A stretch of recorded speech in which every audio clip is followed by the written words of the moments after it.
Amen. Good morning sa ating lahat. At bago tayo magsimula ay meron tayong announcement na dapat nating sabihin sa bawat isa.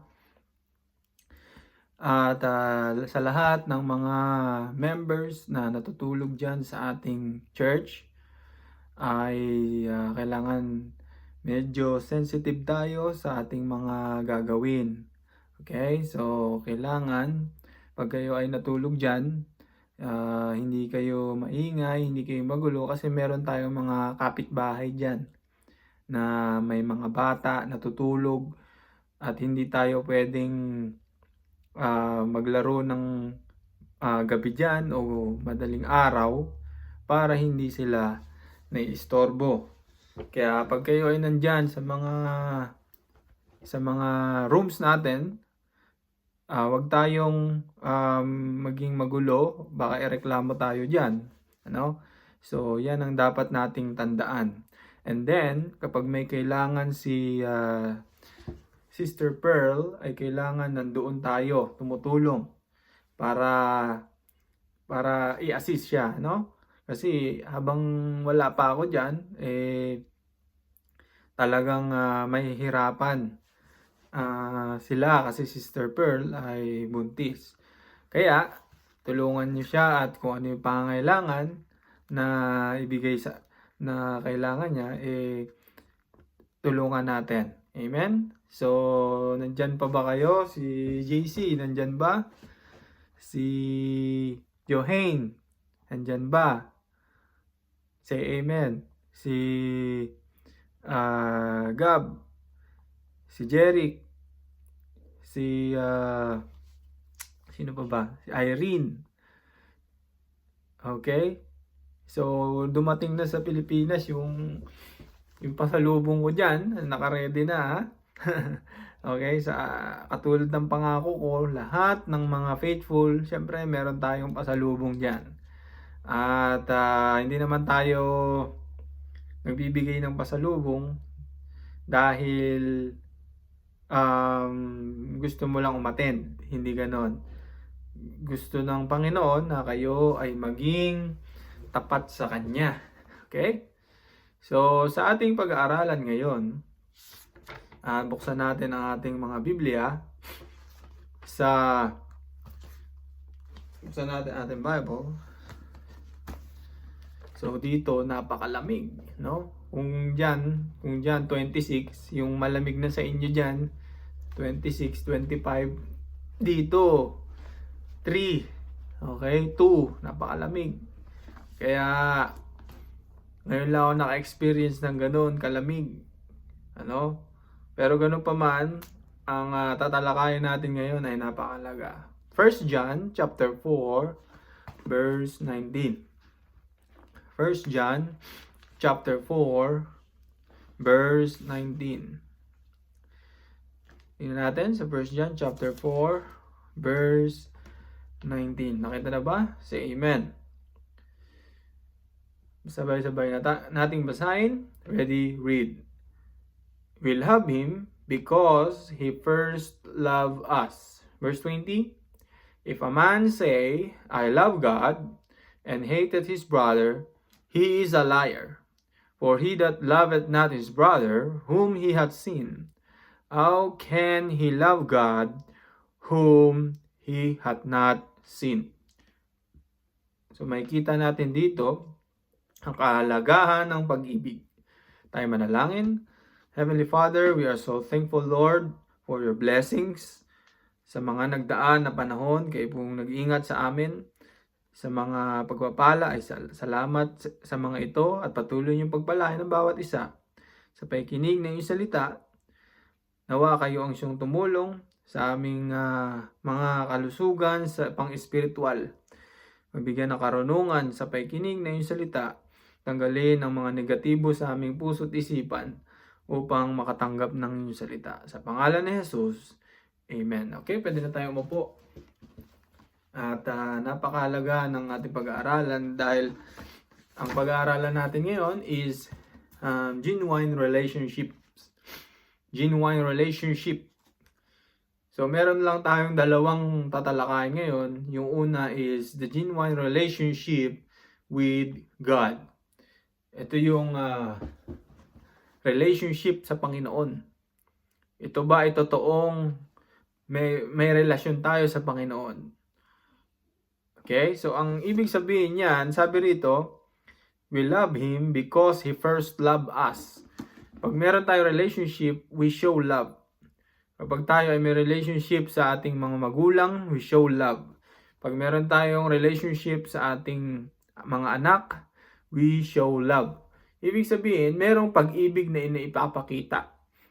Ibig sabihin, ito ay naipapakita. Showing. Ibig sabihin, ito ay totoo. Kaya pag tayo ay naglilingkod sa Panginoon, merong tinatawag na relationship. Alright? Meron tong napakahalagang gawain na pinagkatiwala sa atin. Relationship starts when we are saved. Nung tayo na ligtas, doon tayo nagkaroon ng relationship sa Panginoon. Kaya sabi dito, we love Him because He first loved us. Okay? So, makikita natin na una siyang nagmahal eh. Ang Panginoon siya ang unang nagmahal sapagkat hindi niya tayo matatagpuan kung hindi siya namatay sa krus. So, hindi tayo maliligtas kung hindi niya tayo tinanggap. At nung ikaw ay tumanggap sa Panginoon, tinanggap ka bilang anak. Ibig sabihin, ito ay spiritual relationship with God. So, kaya tinuturuan tayo ng Panginoon. Ano ang tinuturo ng Diyos pagdating sa relationship? Okay? So, makikita natin yan doon sa binasa natin na we love Him. Ibig sabihin, ang pag-ibig ng Diyos ay naipapakita sa pamamagitan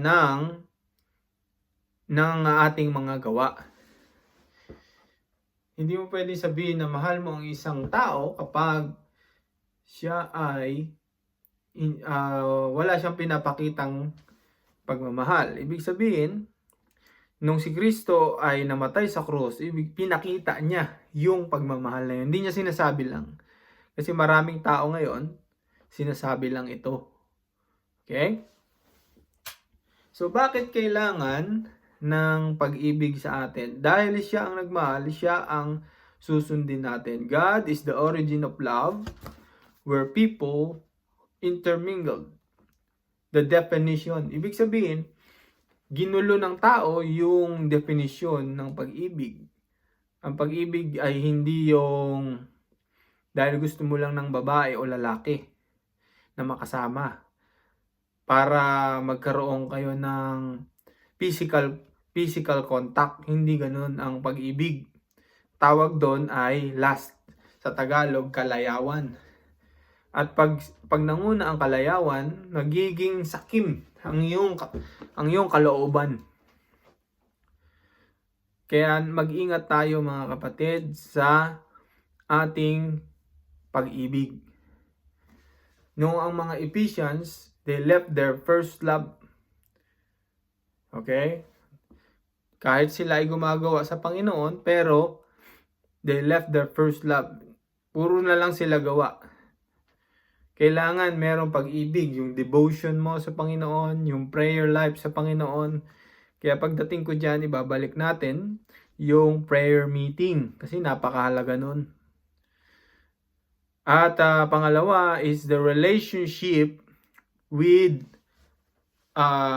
others. Pero bago tayo pumunta doon sa relationship with others, nung tayo ay naglilingkod sa Panginoon, meron tayong relationship not because of necessity, kundi we are free to serve. Ibig sabihin ng we are free to serve, ito ay kusang loob na pananampalataya na paglilingkod sa Panginoon. So, relationship sa Panginoon ay naipapakita sa ibinigay niyang church Nung binigay niya ang church, ibig sabihin, nandoon yung salita ng Diyos para ikaw ay matuto. We serve Him out of a relationship. So, mahal natin ang Panginoon sapagkat nandoon yung pagkilos niya sa ating puso. Sa Kanya galing yung pag-ibig. Binigyan niya tayo ng pag-ibig. Ibig sabihin, kikilos ang Diyos sa buhay natin. Hindi tayo perpekto, pero kikilos ang Diyos sa buhay natin. Kaya nga ang pangalawa, love relationship with others. Napakahalaga niyan. Pupunta na tayo sa verse 20. Sa binasa natin sa 1 John chapter chapter 4 verse 20. If a man say, I love God, and hateth his brother, he is a liar. Sabi niya, pag sinabi mong mahal mo ang Diyos at kinakaaway mo ang iyong kapatid, siya ay nagsisinungaling. Kaya ang mga magkakapatid sa Panginoon ay hindi nag-aaway. Kaya nilang resolbahin yung mga problema. Sabi nga, kung hindi mo haharapin ang problema, hindi mo siya masusolusyonan. Okay? Sabi rito, for he that loveth not his brother whom he hath seen, how can he love God whom he hath not seen? Ibig sabihin, paano mamahalin ang Panginoong Diyos kung yung Diyos hindi mo nakikita, yung kapatid mo nakikita mo pero hindi mo mahal. So walang sense doon. So pinapakita dito yung logic na nakikita mo yung kapatid, dapat na maipakita natin ang pagmamahal doon sa imahe ng Diyos. Ang imahe ng Diyos ay tayo. Okay? How much more sa Panginoon? So ibig sabihin, ang pag-ibig sa kapwa ay napakahalaga. Kaya napakahalaga ng relationship mo sa iba. Ano ang relationship natin sa iba? Ibig sabihin, maging tama. Kahit mali yung pakikipagrelasyon sa iyo, basta gagawin mo yung tama na para sa Panginoon. And the last is verse 21, and this commandment have we from Him, that he who loveth God love his brother also. So mahalaga yan yung pangalawa, yung relationship with others. Ang punot dulo nito ay maipapakita mo yung pag-ibig mo sa kapwa mo. Mapapakita mo ang pag-ibig mo sa iyong kapatid kapag maipakita mo yung pag-ibig mo sa Panginoon. Then he who loveth God love his brother also. Pag mahal mo ang Diyos, mahal mo rin ang iyong kapatid sapagkat kumikilos sa iyo ang Panginoon. Kasi ang Panginoon, siya ay naging halimbawa. Siya ay namatay sa krus para sa atin. Kahit na siya ay kinamuhian ng kanyang kalahi. Kinamuhian siya ng kanyang mga kalahi. Yung mga Jews, hindi sila naniniwala sa Panginoon. Pero namatay siya para sa kanila. Ito ay simbolo ng kanyang pag-ibig. Kaya napakahalaga mga kapatid ng pag-ibig sa kapwa. Kaya simulan mo sa iyong tahanan. May pag-aaway ba kayo ng iyong magulang? Kailangan ayusin mo yan bilang isang mananampalataya. Pag hindi mo naayos yung relasyon mo sa iyong magulang, kahit na siya ay hindi siya sa Panginoon, kailangan maging maayos.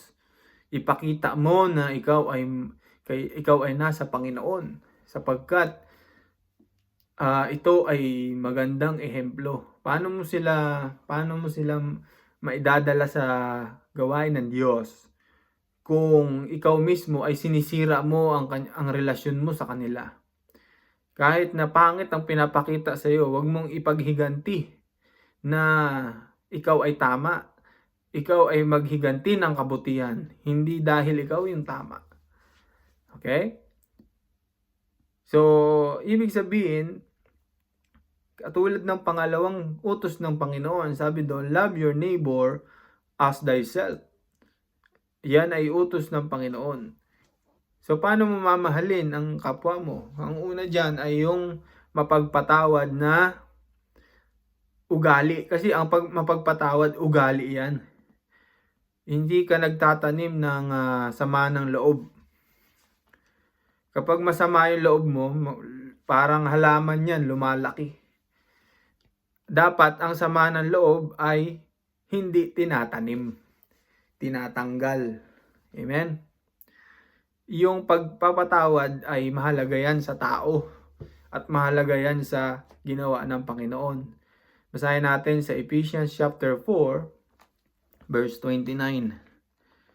Ephesians chapter 4, verse 29. Sabi doon, let no corrupt communication proceed out of your mouth, but that which is good to use edifying, that it may minister grace unto the hearers. And verse 32, and be kind one to another, tender-hearted, forgiving one another, even as God for Christ's sake hath forgiven you. Ibig sabihin, tanggalin natin yung mga sama ng loob. Yan sa verse 31, let all bitterness and wrath and anger. Kailangan tanggalin yan. Yung mga sama ng loob. And verse 32, and be kind one to another, forgiving one another. Kailangan mapagpatawad tayo, mga kapatid. Pag hindi natin natutunan yan, hindi tayo magiging wala tayong puso ng katulad sa Panginoon. Pag wala tayong puso ng katulad sa Panginoon, delikado yun. Ano ang itsura ng simbahan kapag ang simbahan ay magulo, hindi mapagpatawad? Ito ay magulo. Okay? Lahat tayo ay merong mga pagkakaiba, may mga preferences, merong pinanggalingan na iba't ibang kultura, pero hindi na dapat yun ang basihan. Ang basihan natin ay salita ng Diyos. Doon tayo susunod. Ang tunay na susunod sa Panginoon ay yung mga susunod sa Kanya. Kaya isa dyan, yung mapagpatawad. Pangalawa, yung merong act of restoring one another. Yung nagre-restore. Yung mga nagkamali, ibinabalik. Pangatlo, yung pag-ibig sa mga hindi paligtas. Kailangan meron ka pag-ibig sa hindi pa mga ligtas. Yung mission-minded Christian. Kailangan mission-minded ang isang Kristiyano. Kasi yan ang isip ng Diyos. Meron siyang misyon. Nung si Jesus Christ ay pumunta rito, meron siyang misyon. Yung misyon na imposible. Nung si Jesus Christ ay merong nagtuturo siya ng 5,000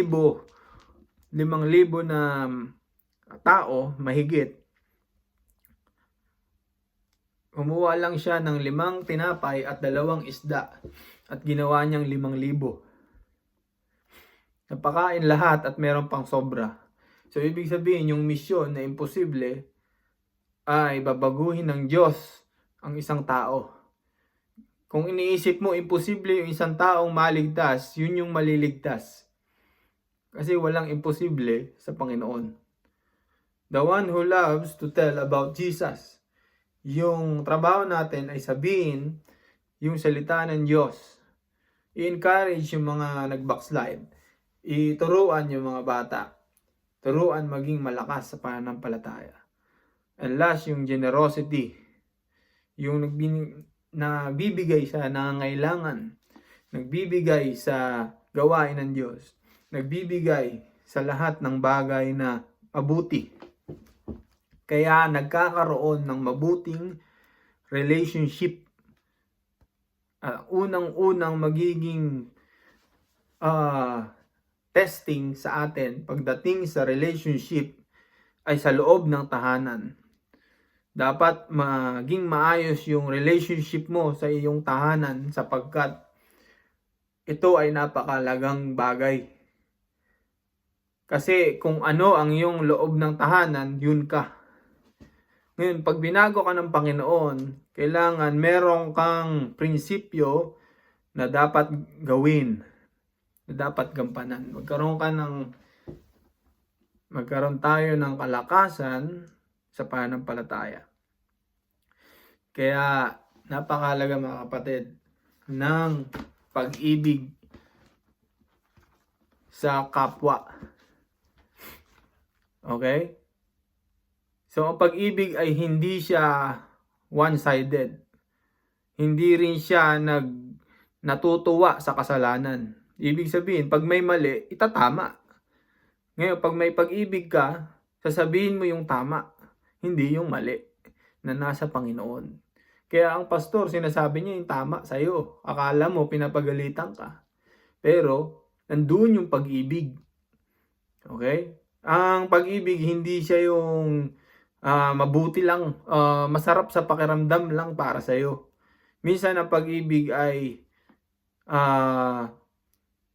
merong tough, di ba? Kaya nga minsan kailangan kang pagalitan ng iyong mga magulang kasi mahal ka nila. Ayaw ka nilang pariwara, ayaw ka nilang masira, ayaw nilang masira ang iyong buhay. Kaya doon nagsisimula ang pag-ibig mo sa Panginoon. Ang simbolo ng pag-ibig sa Panginoon ay magkakaroon ka ng magandang relasyon sa iba. Okay? Ayon sa salita ng Diyos. Kaya mga kapatid, ang pag-ibig ng Diyos nawa ay sumaiyo upang lumaganap ang kanyang salita. Okay, hanggang dito lang muna tayo, kasi yung ating storage ng cellphone medyo maliit na lang.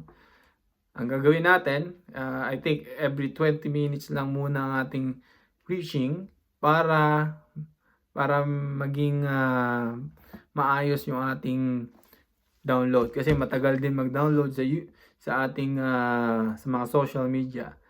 So hanggang dyan lang muna tayo mga kapatid, tayo manalangin at sana sa mga ating mga members ay maging matured na maging tumulong sa ating gawain. Okay? So tulungan nyo yung mga nag-gospel class, tulungan nyo yung gawain natin habang ako'y wala dyan.